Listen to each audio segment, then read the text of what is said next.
Neurosis is always a substitute for legitimate suffering. Carl Jung. What if your anxiety, depression, or emotional numbness isn't something to be silenced, but something to be heard? Welcome to Mind Over Mood. Today, we dive deep into Carl Jung's powerful insights from Modern Man in Search of a Soul. To understand how mental distress is not an enemy, but a guide.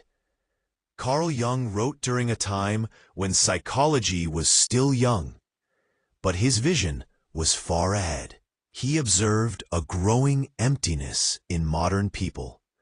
People surrounded by progress, but lost in purpose. He said, "Among all my patients in the second half of life, there has not been one whose problem in the last resort was not that of finding a religious outlook on life." In Jung's eyes, modern people suffer not because of madness, but because they are spiritually starved. Jung believed mental distress is the psyche's way of crying out. When you are up against a wall, put down roots like a tree, until clarity comes from deeper sources to see over that wall and grow. Mental disorders often emerge when we lose connection with our inner self, the soul. Anxiety, depression, and neurotic patterns arise when we ignore the deeper meanings of life and try to conform to society's image of who we should be. Jung didn't pathologize these conditions. He decoded them. One major cause of mental distress, Jung believed, is the shadow, the parts of ourselves we reject. The most terrifying thing is to accept oneself completely. Everything you suppress, anger, jealousy, vulnerability, lives in your shadow. And the more you avoid it, the more power it has. Symptoms like anxiety or compulsions may simply be your shadow trying to break through. Until you face it, it will control you from the dark.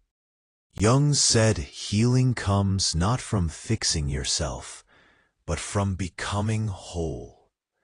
This process is called individuation, becoming the person you were always meant to be by uniting the conscious and unconscious parts of yourself. The privilege of a lifetime is to become who you truly are.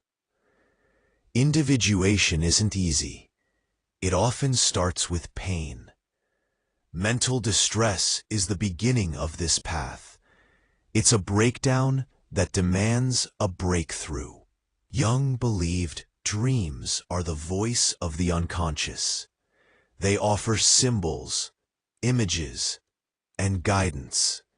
The dream is the small hidden door in the deepest and most intimate sanctum of the soul. If you are experiencing emotional confusion or distress, your dreams may hold the answers. Jung analyzed thousands of dreams, not to interpret them rigidly, but to listen to the soul's language.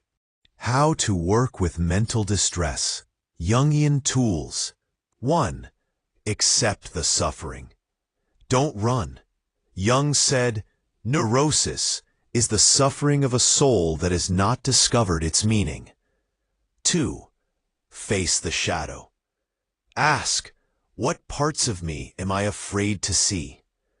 What emotions do I suppress? 3. Pay attention to symbols and dreams. Keep a dream journal. Notice repeating themes. Your soul speaks in images. 4. Seek meaning, not just relief. Don't just ask how to feel better. Ask, what is this feeling trying to tell me? 5. Therapy as dialogue with the soul. Jungian therapy is not advice. It's a process of exploring the unconscious together. Real-life example. The man who felt empty. Jung tells of a man who came to him feeling completely lost. Nothing was wrong physically, but he was lifeless inside. Through dream work and reflection, Jung discovered the man had never pursued his true creative gifts. He was living a life chosen by others. By reconnecting with art, his forgotten passion, his symptoms disappeared. Moral? Sometimes the soul doesn't want comfort. It wants truth. If you are in mental distress right now, know this. You are not broken. You are being asked to listen more deeply. Only the wounded physician heals. Carl Jung. Your pain may be your teacher. Your anxiety may be the doorway. Your depression may be the soil where your real self begins to grow. This is not just psychology. It's a spiritual path. And as Jung said, the soul would have no rainbow if the eyes had no tears. The use of dream analysis in psychotherapy is still a much debated question. Many practitioners find it indispensable in the treatment of neuroses and ascribe as much importance to the psychic activity manifested in dreams as to consciousness itself. Others, on the contrary, dispute the value of dream analysis and regard dreams as a negligible byproduct of the psyche. Obviously, if a person holds the view that the unconscious plays a leading role in the formation of neuroses, he will attribute practical significance to dreams as direct expressions of the unconscious. If, on the other hand, he demeans the unconscious or thinks that it has no part in the development of neuroses, he will minimize the importance of dream analysis. It is regrettable that this year of grace 1931, more than half a century since Carus formulated the concept of the unconscious, over a century since Kant spoke of the immeasurable field of obscure ideas, and nearly 200 years since Leibniz postulated an unconscious psychic activity, not to mention the achievements of Janet, Flournoy, and Freud, that after all this, the actuality of the unconscious should still be a matter for controversy. Since it is my intention to deal exclusively with questions of practical treatment, I will not attempt in this place a defense of the hypothesis of the unconscious. Though it is obvious enough that dream analysis stands or falls with this hypothesis. Without it, the dream appears to be merely a freak of nature, a meaningless conglomerate of memory fragments left over from the happenings of the day. Were the dream nothing more than this, there would be no excuse for the present discussion. We must recognize the unconscious if we are to treat of dream analysis at all, for we do not resort to it as a mere exercise of the wits, but as a method for uncovering hitherto unconscious psychic contents which are causally related to the neurosis, and therefore of importance in its treatment. Anyone who deems this hypothesis unacceptable must simply rule out the question of the practicability of dream analysis. But since, according to our hypothesis, the unconscious plays a causal part in the neurosis, and since dreams are the direct expression of unconscious psychic activity, the attempt to analyze and interpret dreams is entirely justified from a scientific standpoint.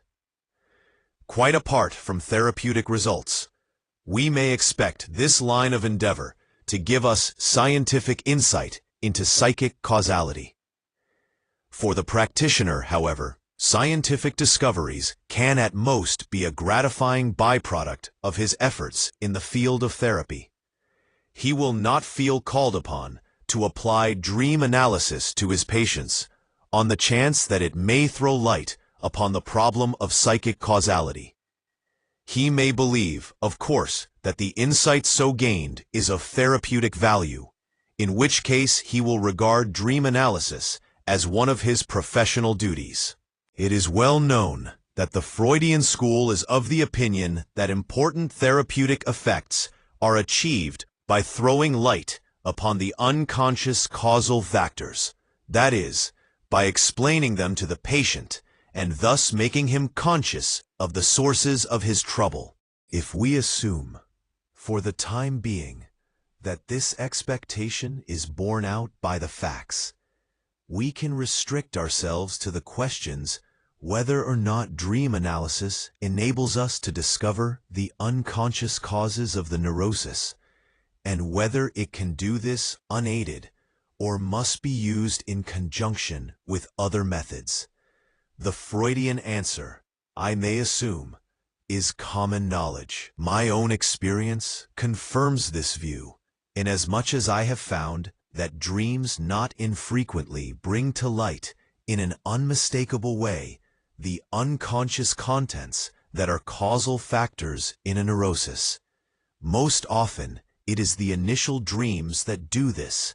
I mean, those dreams that a patient reports at the very outset of a treatment. An illustration will perhaps be helpful. I was consulted by a man who held a prominent position in the world. He was afflicted with a sense of anxiety and insecurity, and complained of dizziness, sometimes resulting in nausea, of a heavy head and difficulty in breathing, this being an exact description of the symptoms of mountain sickness. He had had an unusually successful career, and had risen, with the help of ambition, industry, and native talent, from a humble origin as the son of a poor peasant. Step by step, he had climbed, attaining, at last, an important post that offered him every opportunity for further social advancement. He had actually reached a place in life from which he could have begun his ascent into the upper regions, when suddenly his neurosis intervened. At this point of his story, the patient could not refrain from that stereotyped exclamation which begins with the familiar words, "And just now, when I—" The fact that he had all the symptoms of mountain sickness was highly appropriate to the peculiar situation in which he found himself. He had brought with him to the consultation dreams of the preceding night. The first dream was as follows: I am once more in the small village where I was born. Some peasant boys who went to school with me are standing together in the street. I walk past them, pretending not to know them. I hear one of them, who is pointing at me, say, "He doesn't often come back to our village." No tricks of interpretation are needed to recognize and to understand the allusion to the humble beginnings of the dreamer's career. The dream says quite clearly, "You forget how far down you began." Here is the second dream. I am in a great hurry because I am going on a journey. I hunt up my baggage, but cannot find it. Time flies, and the train will soon be leaving. Finally, I succeed in getting all my things together. I hurry along the street, discover that I have forgotten a briefcase containing important papers, dash breathlessly back again, find it at last, and then run towards the station, but make hardly any headway. With a final effort, I rush on to the platform, only to find the train steaming out into the yards. It is very long, and runs in a curious S-shaped curve. It occurs to me that if the driver is not careful, and puts on full steam when he comes to the straight stretch, the rear coaches will still be on the curve, and will be thrown over by the speed of the train. As a matter of fact, the driver opens the throttle as I try to shout. The rear coaches rock frightfully and are actually thrown off the rails. There is a terrible catastrophe. I awake in terror. Here, too, we can understand without much difficulty the situation represented by the dream. It pictures the patient's frantic haste to advance himself still further. Since the driver at the front of the train goes thoughtlessly ahead, the coaches behind him rock and finally overturn. That is, a neurosis is developed. It is clear that, at this period of life, the patient had reached the highest point of his career, that the effort of the long ascent from his lowly origin had exhausted his strength. He should have contented himself with his achievements, but instead he is driven by his ambition to attempt to scale heights of success for which he is not fitted. The neurosis came upon him as a warning. Circumstances prevented my treating the patient, and my view of his case did not satisfy him. The upshot was that events ran their course in the way indicated by the dream. He tried to exploit the professional openings that tempted his ambition, and ran so violently off the track that the train wreck was realized in actual life. The patient's anamnesis permitted the inference that the mountain sickness pointed to his inability to climb any further. The inference is confirmed by his dreams, which present this inability as a fact. We here come upon a characteristic of dreams that must take first place in any discussion of the applicability of dream analysis to the treatment of neuroses. The dream gives a true picture of the subjective state, while the conscious mind denies that this state exists or recognizes it only grudgingly. The patient's conscious ego could see no reason why he should not go steadily forward. He continued his struggle for advancement, refusing to admit the fact, which subsequent events made all too plain, that he was actually at the end of his tether. When, in such cases, we listen to the dictates of the conscious mind, we are always in doubt. We can draw opposite conclusions from the patient's anamnesis. After all, the private soldier may carry a marshal's baton in his knapsack, and many a son of poor parents has achieved the highest success. Why should it not be so in my patient's case? Since my judgment is fallible, why should my own conjecture be more dependable than his? At this point, the dream comes in as the expression of an involuntary psychic process, not controlled by the conscious outlook. It presents the subjective state as it really is. It has no respect for my conjectures or for the patient's views as to how things should be, but simply tells how the matter stands. I have therefore made it a rule to put dreams on a plane with physiological facts. If sugar appears in the urine, then the urine contains sugar, not albumin or urobilin or something else that I may have been led to expect. That is to say, I take dreams as facts that are invaluable for diagnosis. It is the way of dreams to give us more than we ask, and this is true of those I have just cited as illustrations. They not only allowed us an insight into the causes of the neurosis, but afforded a prognosis as well. What is more, they showed us at what point the treatment should begin. The patient must be prevented from going full steam ahead. This is precisely what he tells himself in the dream. For the time being, we will content ourselves with this hint and return to the question of whether dreams enable us to explain the causes of a neurosis. I have cited 2 dreams that actually do this, but I could equally well cite any number of initial dreams which do nothing of the kind. Although they are perfectly transparent, I do not wish for the present to consider dreams which call for searching analysis and interpretation. The point is that there are neuroses whose actual origins we discover only at the very end of an analysis, and there are also cases in which it is of no benefit to have discovered the origin of the neurosis.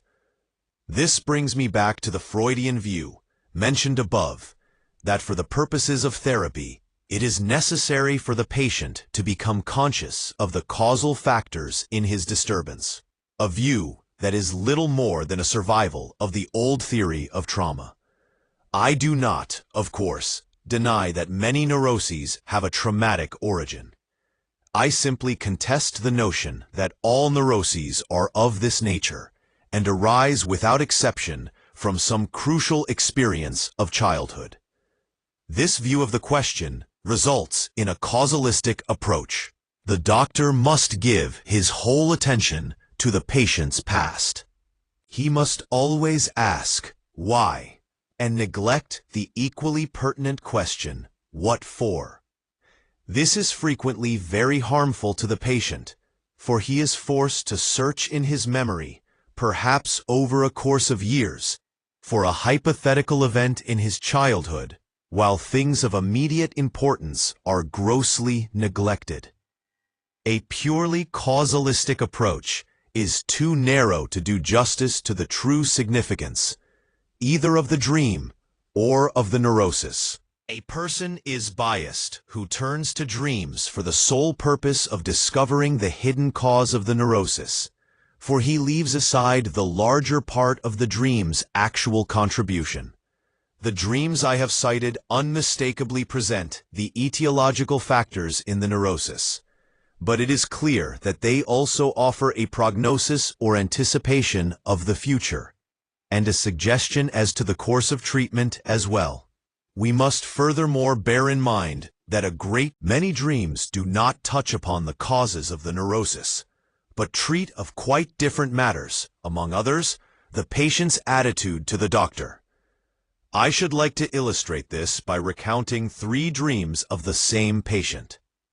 She consulted 3 different analysts in turn, and at the beginning of each treatment, she had one of these dreams. Here is the first. I must cross the frontier into the next country, but no one can tell me where the boundary lies, and I cannot find it. The treatment which followed this dream was unsuccessful and was soon broken off. The second dream is as follows. I must cross the frontier. It is a black night, and I cannot find the custom house.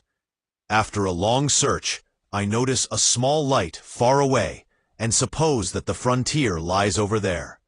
But in order to reach it, I must cross a valley and pass through a dark wood in which I lose my sense of direction.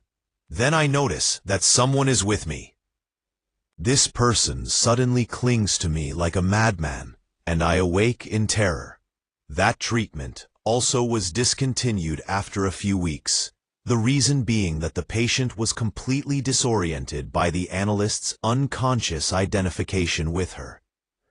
The third dream took place when the patient came into my hands.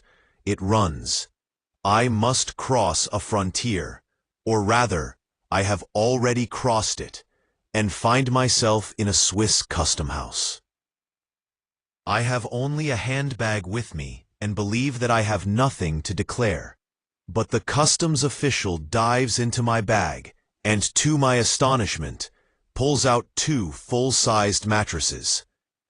The patient married during the course of her treatment with me, but not without a violent resistance to this step. The cause of her neurotic resistance came to light only after many months, and there is not a hint of it anywhere in these dreams. They are, without exception, anticipations of the difficulties she is to have with the analysts to whom she has come for treatment.